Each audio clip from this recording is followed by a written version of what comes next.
Corona के नाम पर पब्लिक को कैसे डराया जा रहा है, पब्लिक को बेवकूफ कैसे बनाया जा रहा है, कैसे पैनिक क्रिएट किया जा रहा है, ये कुछ तस्वीरें जब आप देखेंगे तो आपको पता चली जाएगा। और गुजारिश होगी पूरा वीडियो देखिएगा।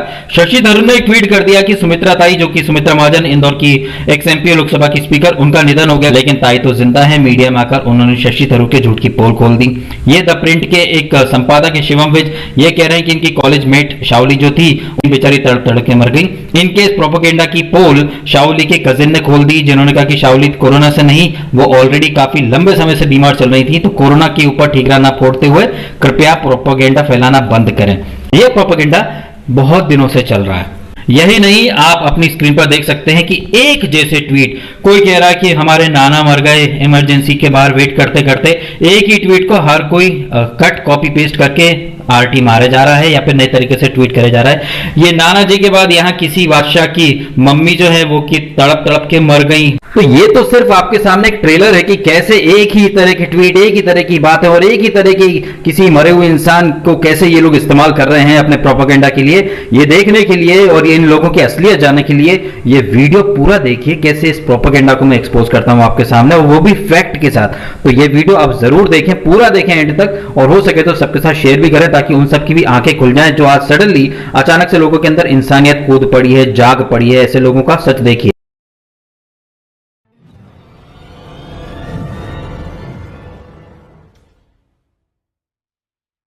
नमस्कार, आई एम श्योर आपको आज की सबसे बड़ी खबर सुनने को मिल गई होगी कि महाराष्ट्र के पालघर में, यानी मेरे यहां से बहुत ही थोड़ी सी दूरी पर एक विजय वल्लभ नाम का हॉस्पिटल है, जहां रात को शॉर्ट सर्किट से आग लगी और 13 कोविड पेशेंट्स वहां जल करके मर गए। इसके पहले नासिक में आपको याद होगा टैंकर से ऑक्सीजन लीक में 20-22 लोगों की जानें गई।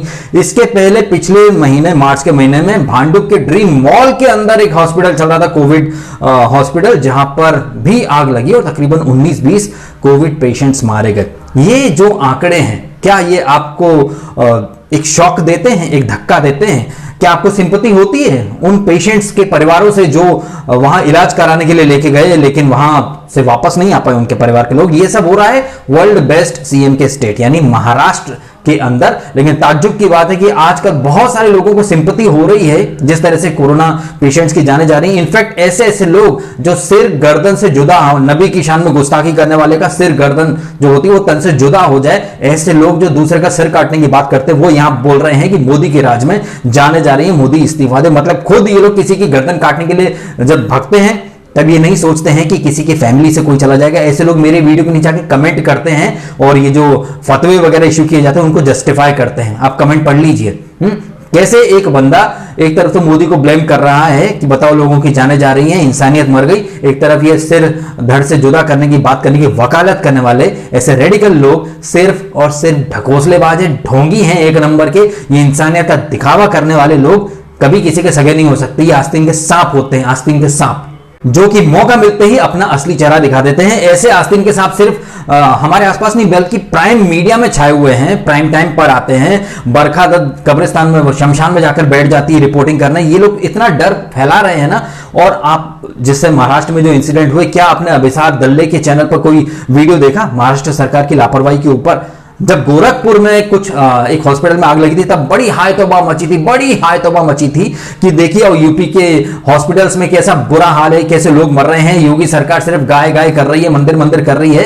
आप यहां विडंबना देखिए कि उत्तर प्रदेश, गुजरात के ऊपर रवीश बाबू अपने उस पे फेसबुक पेज पे बड़ी बड़ी बातें करते हैं। महाराष्ट्र सरकार के ऊपर मुंह में दही जम जाता है इनका। ये गुजरात मॉडल की बात करते हैं। यहां विडंबना देखिए, यहां विडंबना देखिए। अगर केरला में कुछ केसेस कम होते हैं, आमार केरला मॉडल बोल बोल के वहां के सीएम की तारीफ की जाती है। वहां नहीं बोला जाता कि भाई कोरोना तो स्टेट का नहीं देश का मैटर है, क्योंकि कुछ टटपुंजिए लोग जो मदरसे में पड़े हुए हैं उन्हें लग रहा है कि कोरोना जो वो देश का मैटर है। बट अगर केरला में केस कम होते हैं या फिर भीलवाड़ा के जो गांव कस्बे हैं वहां पर केसेस कम होते हैं तो पूरा क्रेडिट जाता है राहुल गांधी के विजन को, प्रोएक्टिव अप्रोच को। मतलब तब नहीं बोलेंगे कि यार ये कोरोना तो नेशनल इश्यू है, पीएम मोदी के एफर्ट की वजह से कोरोना गया होगा। नहीं, जहां इनकी लॉबी की सरकार है वहां पर केरला मॉडल, भीलवाड़ा मॉडल, लेकिन पूरा देश मोदी की कहीं ना कहीं बापोती है, जो मोदी ही सब कुछ करेगा। उत्तर प्रदेश में अगर कोरोना का आउट ऑफ कंट्रोल हो रहा है तो योगी सरकार सो रही है, कुछ नहीं कर रही है।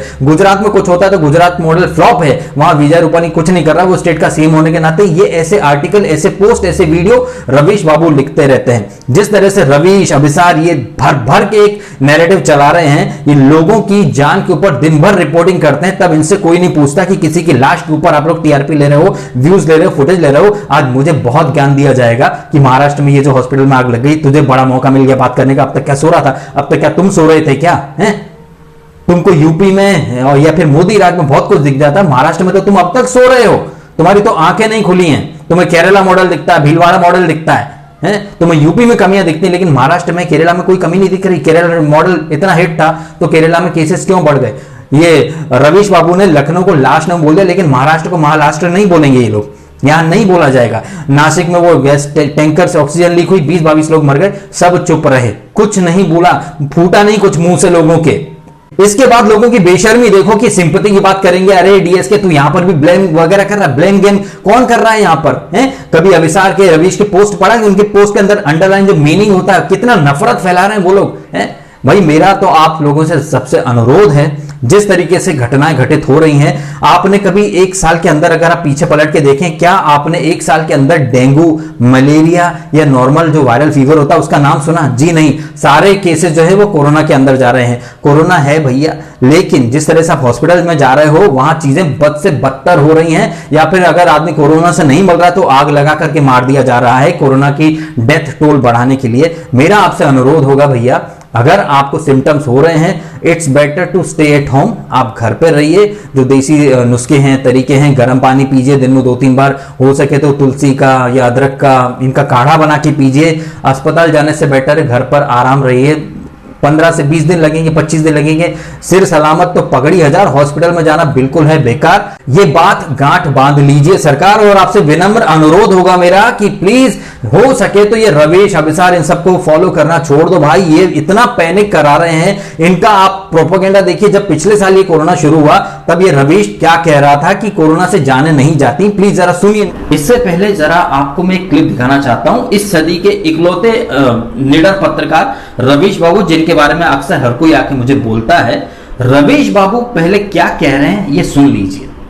चीन की थ्योरी को बहुत ज्यादा बढ़ा चढ़ाकर अगर बताते हुए कोई मिले तो समझिएगा कि इस वक्त खबरों का अकाल है और सरकारों की जवाबदेही पर पर्दा डालने के लिए चीन की थ्योरी सामने लाई गई है। ऐसे कई दुश्मन आपके सामने लाए जाते रहेंगे, अभी तो 2-4 ही हैं, आगे पता चलेगा कि आपका पड़ोसी भी उसके लिए जिम्मेदार ठहरा दिया गया है कोरोना या कोविड-19 के प्रसार के लिए। तो इसलिए चीन को एक नया दुश्मन बनाया गया है और बहुत देश चीन को लेकर अब बोल रहे हैं। अब जब अर्थव्यवस्थाओं के तबाह होने से करोड़ों लोगों की जिंदगी भूखमरी के कगार पर, बेरोजगारी के कगार पर पहुंच गई है, करीब 2.25 लाख मौत के कगार पर पहुंच गए, मौत के मुंह में चले गए, तब जाकर सरकारें सचेत हो रही हैं कि कहीं जनता उनसे यह ना पूछने लगे कि आप जनवरी, फरवरी और आधे मार्च तक क्या कर रहे थे। इसी जवाबदेही के सवालों से बचने के लिए कहीं पर जमात दुश्मन है तो कहीं पर चीन दुश्मन। यहां इस वीडियो में रवीश बाबू चाइना का बचाव कर रहे हैं। यही रवीश बाबू जो कि अब सरकार को कटघरे में खड़े कर रहे हैं कि अर्थव्यवस्था पर लोगों का ध्यान नहीं जाए, इसलिए सरकारें चाइना को घेर रही हैं, चाइना को टारगेट कर रही हैं, ट्रंप हो या जो भी हो। आप रवीश बाबू का कुछ दिन पुराना वीडियो सुनिए, इनका क्या नजरिया था। दिल्ली के आसपास इस वायरस को लेकर हलचलें तेज हो गई हैं, लेकिन आप जो भी देख रहे हैं वो एहतियात के तौर पर तैयारियों की तस्वीरें हैं। सतर्क रहना है, उसमें बुराई नहीं है, लेकिन आप सभी से अनुरोध है कि अनावश्यक अफवाहबाजी और चिंताओं से दूर भी रहें। यह ध्यान रखें कि चीन में इसका जोर अब धीमा पड़ चुका है। यह वायरस जानलेवा नहीं है, यह वायरस जानलेवा नहीं है। इस तरह दुनिया के 178 देशों में कोरोना से 8.5 लाख से ज्यादा लोग संक्रमित हो चुके हैं। यह संख्या भी लगातार बदल रही है। 42,335 से अधिक लोगों की मौत हो चुकी है। यह संख्या भी लगातार बदल रही है। यह है इनका दोगला रूप। कभी कहते हैं कोरोना से जान नहीं जाती। मेरा जो स्टैंड था पिछले साल भी लोगों को अवेयर किया कि भैया अपनी जिम्मेदारी खुद अपने कंधों पर होती है, दूसरे के सहारे पर सिर्फ जनाजे उठाए जाते हैं। ये रवीश कुमार उस समय चाइना का डिफेंड कर रहा था, इकोनॉमी का रोना रो रहा था, तमाम तरह की बातें खुद करता है। एक तरफ कहता था कि कोरोना से चिंता की कोई जरूरत नहीं है, फिर अब कह रहा है कि सरकारें लापरवाह रही, इतनी मौतें हो गई, तब कहता रहा कि मौतें नहीं होती हैं। ऐसे ये जो दोगले लोग हैं ना, इन्हें आप ही लोग सपोर्ट कर सकते हो। इन्हीं के प्रोपेगेंडा को आप, मुझे समझ में नहीं आ रहा कि लोग कब सुधरेंगे। इतना मैं अवेयर कर रहा हूं, मैंने शाहीन बाग के टाइम पर अवेयर किया कि ये प्रोपेगेंडा चल रहा है। मैंने ये किसान आंदोलन देखिए भैया, बंगाल में रैलियां तो बहुत बिक जाती हैं। तबलीगी जमात को बहुत सपोर्ट किया था इसने। रवि आपने सुनाई कि कैसे जमात को ठीकरा फोड़ा जा रहा है। कुंभ मेले पर सबकी भौहें तन गई, बंगाल में मोदी की रैली पर भौहें तन गई। खुद अभिषेक शर्मा, ये सच्चे पत्रकारों ने मोदी का नाम ले लेकर, जैसे कि सिर्फ मोदी की ही रैलियां, कल वहां ममता बनर्जी की रैली हुई है। किसान जो सिंगू बॉर्डर पर बैठे, वहां इफ्तार पार्टियां चल रही हैं, कोरोना गाइडलाइंस की धज्जियां उड़ रही हैं, वहां कोई नहीं बोलेगा। एक वीडियो में मैंने दिखाया भी था कि कैसे किसान आंदोलन की भीड़ है, बड़ा देखकर मजा आ रहा था रवीश कुमार को। वहां कभी नहीं पूछा कि मास्क नहीं है, गाइडलाइंस फॉलो नहीं हो रही है, केस बढ़ गए। तो क्या इंतजाम आप लोग कर रहे हैं कोरोना को लेकर? कोरोना का जो गाइडलाइंस है होगी उसका पालन कर रहे, गर्म पानी पी रहे, अपना सोशल डिस्टेंस बना कर रख रहे, मास्क लगा रहे, सैनिटाइजर कर रहे, ये कर रहे। क्या आपने सरकार से कोई मांग की है कि स्वास्थ्य टीम यहाँ पे लगाई जाए? या हाँ, कहा सरकार को लगा दो भाई, यहाँ पर टीम लगा दो, छिड़काव वगैरह कर दो। ये काम प्रवासी मजदूर लगातार जा रहे हैं। हरियाणा के 15 जिलों में 30 जनवरी तक के लिए इंटरनेट सेवा बंद कर दी गई। महापंचायत का बिगुल बज चुका है। 28 जनवरी की शाम जब भारतीय किसान यूनियन के नेता नरेश टिकैत ने ऐलान किया कि महापंचायत होगी मुजफ्फरनगर में और गाजीपुर में जन सैलाब उमड़ेगा, तभी समझ आ गया कि 29 जनवरी का दिन सामान्य नहीं होने जा रहा है।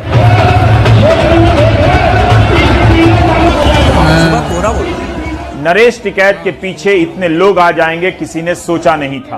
गोदी मीडिया के स्टूडियो में जिस आंदोलन को खत्म घोषित कर दिया गया, वो आंदोलन यहां काफी बड़ा दिखने लगा है। राकेश टिकैत का यह शक्ति प्रदर्शन सिर्फ महापंचायत तक सीमित नहीं है, बल्कि गाजीपुर बॉर्डर पर भी दिख रहा है और हरियाणा के कई इलाकों में भी। क्या आप बता सकते हैं कि इस रैली में आए लोगों ने कोविड के नियमों का पालन किया है? क्या चुनाव के ऑब्जर्वर ने नियमों का पालन ना होने पर शिकायत की है? किसी ने मास्क पहना है? क्या प्रधानमंत्री इन रैलियों में चिंता जाहिर करते हैं कि आपको कोरोना हो गया तो? चुनाव शुरू होते ही हर दल के नेता भीड़ की तस्वीरों को ट्वीट करने लगे और अपनी लोकप्रियता की ताकत दिखाने लगे, जबकि उन्हीं तस्वीरों में मास्क नदारद दिख रहा था। अब तो लोग मजाक करने लगे हैं कि कोरोना को खत्म करना है तो चुनाव करा दो। जहां चुनाव होता है वहां कोरोना का तो कोई डर नजर नहीं आता।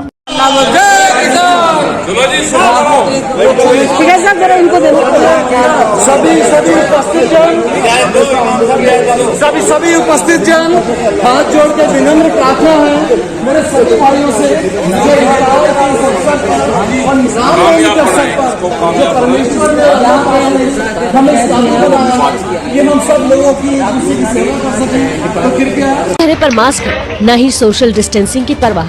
तस्वीरें खटकर टोल प्लाजा पर किसान आंदोलन को लेकर हुई महापंचायत की हैं। इस महापंचायत में बड़ी संख्या में किसान शामिल हुए, जिसमें आंदोलन को लेकर आगे की रणनीति पर बातचीत हुई। लेकिन इस रणनीति के बीच शायद ये लोग देश में पांव पसार रहे कोरोना के खतरे को भूल गए। इसमें शामिल किसान नेता गुरनाम सिंह चढ़ूनी भी बेफिक्री के साथ शामिल हुए। कोरोना दिल्ली के अस्पताल में ऑक्सीजन की सप्लाई कर रही company INOX air products limited ने किसान आंदोलन को ऑक्सीजन के ट्रक पहुंचने में हुई देरी की वजह बताया। कंपनी का आरोप है कि गाजीपुर बॉर्डर और सिंगू बॉर्डर पर सड़क बंद होने की वजह से ऑक्सीजन लेकर मोदी नगर से आ रहे ट्रकों को दिल्ली पहुंचने के लिए करीब 100 किलोमीटर का अतिरिक्त सफर तय करना पड़ा और इस वजह से अस्पतालों में ऑक्सीजन पहुंचने में करीब 2 घंटे की देरी हुई। कंपनी ने सरकार से ऑक्सीजन सप्लाई के लिए ग्रीन कॉरिडोर बनाए जाने की भी मांग उठाई है। मतलब ले देकर हर चीज का जिम्मेदार यहां सरकार को ठहराया जाता है और एक्चुअली में जहां पर लापरवाही है, जहां एडमिनिस्ट्रेशन निकम्मा है, जहां लोगों की जान लेने की भर भर के कोशिश हो रही है, वहां ये सो कॉल्ड तथाकथित सच्चे पत्रकार मुंह में दही जमाकर बैठे हुए हैं। एक साइडेड स्टोरी, एक sided narrative. Even Dhruv Rathee तो अब लोगों को ब्रेन वॉश कर रहा है कि वैक्सीन मत लगवाओ। भैया मेरा निवेदन है, अगर आप उस क्राइटेरिया के अंतर्गत आते हैं तो प्लीज वैक्सीन लगवा लीजिए। हमारे जो हेल्थ केयर जो वॉरियर्स हैं, पुलिस हैं, जिन लोगों ने पहले फेज में वैक्सीन लगवाई, तो आप देख सकते हैं कि पिछले साल कितने डॉक्टर्स, कितने पुलिस वालों की मौत हुई थी। अब वो रेशो काफी कम हो गया है। तो अगर आपका नंबर आता है, आप एलिजिबल हैं, तो प्लीज वैक्सीन लगवा लीजिएगा पहली फुर्सत में। ये ध्रुव राठी, रवीश, इनके प्रोपेगेंडा में मत आइए। मैं बोल बोल के थक चुका हूं।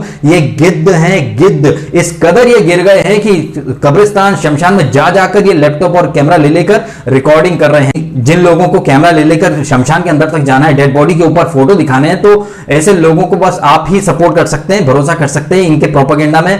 मैं कितने दिनों से आपको अवेयर कर रहा हूं, ये सिर्फ वन साइडेड प्रोपेगेंडा चला रहे हैं। अगर आपको अभी भी स्वरा भास्कर, रवीश, अभिसार, इन सब की बातों में सच्चाई लगती है तो एक नंबर के महामूर्ख हैं आप। आपको देश के एक हिस्से में कोरोना दिखता है, मोदी की गलतियां दिखती हैं, लेकिन एक हिस्से में जहां मोदी की सरकार नहीं है, जहां मोदी का कुछ भी नहीं है, वहां की सरकार से आप लोग कोई सवाल जवाब नहीं करते हैं। एक स्टेट केरला में अगर केसेस कम होते हैं तो वहां के सीएम की आप तारीफ करने लगते हैं। फिर आप देश की जब बात आती तो बोलते हैं ये स्टेट का मैटर थोड़ी है, ये तो देश का मैटर है। देश में भी अगर योगी सरकार कुछ अच्छा करे तो वो फेक न्यूज है, लेकिन कुछ घटिया हो तो सब तुरंत दौड़ पड़ते हैं। लेकिन महाराष्ट्र में एक के बाद एक 3 इंसिडेंट हो चुके, जहां हॉस्पिटल्स, एक हॉस्पिटल तो वो मॉल के अंदर था जिसके बारे में मुंबई की मेयर को पता तक नहीं था, लेकिन उद्धव सरकार ने अप्रूवल दे दिया था।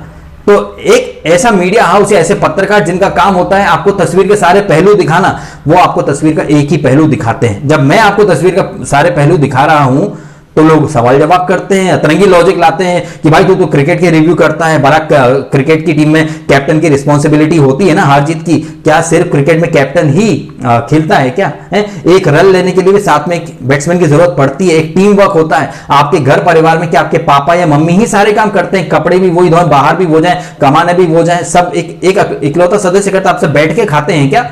एक अकाउंटेबिलिटी सेट होती है। हमारा देश एक फैमिली है, हमारी फैमिली का हेड है अगर पीएम, तो बाकी परिवार के लोगों की भी जिम्मेदारी बनती है एक साथ आने की। लेकिन यहां ब्लेम किया जाता है, यहां सेंटर को ब्लेम किया जाएगा, लेकिन यहां पर खुद की जिम्मेदारी कोई नहीं समझेगा। आप अपनी फैमिली की जिम्मेदारी खुद उठाइए। मैं पहले से कहता रहा हूं, मास्क पहनिए, अगर आप बाहर हैं डिस्टेंस मेंटेन करके चलिए। कोरोना थूक से, ये जो थूक या लार, ये जो हमारे जो मुंह से निकलते हैं, क्या बोलते हैं, ड्रॉपलेट्स, उनकी वजह से फैलता है। डिस्टेंस फॉलो कीजिए। अपनी फैमिली की प्रोटेक्शन जिम्मेदारी आपके खुद के हाथ में है। कोई स्टेट गवर्नमेंट, कोई सरकार, कोई मोदी नहीं आएगी। इन सबके लिए आप एक नंबर हैं। कल को कुछ हादसा होगा तो बोल देंगे 5 लाख ले लो, 50,000 दे दो, मुंह बंद करके बैठ जाओ। प्लीज सिर सलामत तो पगड़ी 1000, ये बात अपने दिलो दिमाग में रख लीजिए। जो कोरोना से ठीक हो चुके हैं प्लीज प्लाज्मा डोनेट करें, मदद करें एक दूसरे की। यहां ब्लेम गेम के चक्कर में मत पड़िए। ये रवीश जैसे लोग समाज में सिर्फ डिवाइड एंड रूल करना चाह रहे हैं। आप कब तक इनके झांसे में आएंगे मुझे समझ में नहीं आ रहा है कि कब इंसान अपना खुद का दिमाग लगाना शुरू करेगा। इतना स्पष्ट और क्लियर तरीके से आपके सामने तस्वीर का एक वो पर्सपेक्टिव रख रहा हूं जो आपको देखना चाहिए, आप नहीं देखेंगे, लेकिन आप झूठे प्रोपेगेंडा को हमेशा जस्टिफाई और सपोर्ट करेंगे कि देश ने 9300 मेट्रिक टन ऑक्सीजन बेच दी, ये कर दिया। अरे कितने लाखों मेट्रिक टन ऑक्सीजन का प्रोडक्शन हुआ, उसमें से अगर 0.04% दी गई, उसके ऊपर इतना हाय तौबा मच रहा है। कभी ये पूछा कि 6 सालों में स्टेट की सरकार ने क्या क्या किया, क्या नहीं किया? 1 साल का पूरा समय सिर्फ मोदी को नहीं था, 1 साल का पूरा समय सारी स्टेट गवर्नमेंट्स को था अपने अपनी जगह पर कोरोना से लड़ने के इंतजामात करने के लिए। लेकिन नहीं, यहां तो सब कुछ एक अकेले आदमी पर छोड़ दिया जाएगा और हम आराम से एसी कमरे के अंदर बैठ जाएंगे। इसको कुछ और नहीं बल्कि निकम्मापन ही कहा जाता है। और ऐसे निकम्मेपन के ऊपर सदी के सच्चे पत्रकार या फैक्ट चेक करने वाले लोग अगर चुप बैठते हैं, वो आपको एक अलग ही नैरेटिव में फंसाते हैं और आप चल पड़ते हैं, तो ये आपकी कहीं ना कहीं एकदम दिमाग की दिवालियापन को या आपकी अनपढ़ गंवार एटीट्यूड को दिखाता है। उसके मैं जानता हूं लोग आएंगे यहाँ पे डिफेंड करने, बहुत तरह की बात करने, लेकिन सच्चाई कोई स्वीकार नहीं करेगा। कि बंगाल में रैली, मोदी की रैली से कोरोना फैलता है, लेकिन कोरोना इतना स्मार्ट है कि वो ममता बनर्जी ने कल बड़ी रैली की है, वहां कोरोना जाने से डरता है। कोरोना इतना स्मार्ट है कि महाराष्ट्र में सुबह 7 से 11 दुकानें खुलती हैं, वो कोरोना 4 घंटे सोता है, उसके बाद वो निकलता है, फिर वो नाइट कर्फ्यू भी करता है। बड़ा मेहनती है ये कोरोना। अपनी सुरक्षा आपके स्वयं के हाथ में है। आपको सिम्टम्स है, सर्दी जुकाम है, तो ये जो क्रोसिन या पैरासीटामोल टाइप की टेबलेट है ये लीजिए, आइसोलेट खुद को घर के अंदर कीजिए, काढ़ा वगैरह पीजिए, गर्म पानी पीजिए, हो सके तो विक्स की भाप वगैरह ले लीजिए, खुद को ठीक रखिए, दुरुस्त रखिए। हॉस्पिटल में आप जान रहे हैं क्या हो रहा है क्या नहीं हो रहा है, लाखों रुपए लूट लिए जाएंगे और अचानक से हॉस्पिटल में आग लग जाएगी, लो भाई हो गया क्रियाक्रम। तो प्लीज अभी भी वक्त है, समझ जाइए, थोड़ा अपना दिमाग का इस्तेमाल कीजिए, पैनिक मत होइए, लोगों के बहकावे में मत आइए, लोगों की ये जो कह रहे हैं ऑक्सीजन नहीं है, ये नहीं है, वो नहीं है, पैनिक मत होइए। ये सब डर का माहौल बनाया जा रहा है, क्योंकि ये 2014 से डर का माहौल बना रहे हैं ये लोग। रवीश तो 2014 से कह रहे डर का माहौल, बड़ी विडंबना। प्लीज इनके झांसे में मत आइए, आपकी फैमिली की जिम्मेदारी आपके ऊपर है, रवीश के ऊपर नहीं है, वो तो निकल जाएंगे। ना ही ध्रुव राठी, ना ही मोदी, ना ही केजरी, किसी के आप ऊपर आप भरोसा नहीं कर सकते। हमाम के अंदर सब नंगे हैं, सीधी सी बात है भैया। अपनी जिम्मेदारी खुद समझिए, अपनी फैमिली की प्रोटेक्शन जिम्मेदारी आप खुद अपने हाथों में लीजिए, तो ही बेड़ा पार हो सकता है। अदरवाइज तो सबको पता ही है क्या चल रहा है क्या नहीं चल रहा है। ये बातें अगर आपको अच्छी लगी हो ना तो एक दूसरे को फॉरवर्ड करना, शेयर करना, ताकि लोग सच्चाई देख सकें, समझ सकें कि कैसे मीडिया का भी दोगलापन चल रहा है। कहीं कुछ होता है तो बहुत हाय तौबा, और कहीं एकदम चुप, फिर खुद को बोल पड़ते हैं सच्चा पत्रकार। पहले बोलते थे कि कोरोना से चिंता की कोई बात नहीं है, अब कह रहे कि लोग चिंता नहीं कर रहे। पहले खुद ने थूक थूक कर चाटा है। ऐसे लोगों को फॉलो करना बंद कीजिए। आपने समय निकाला, वीडियो देखा, आपका बहुत बहुत धन्यवाद।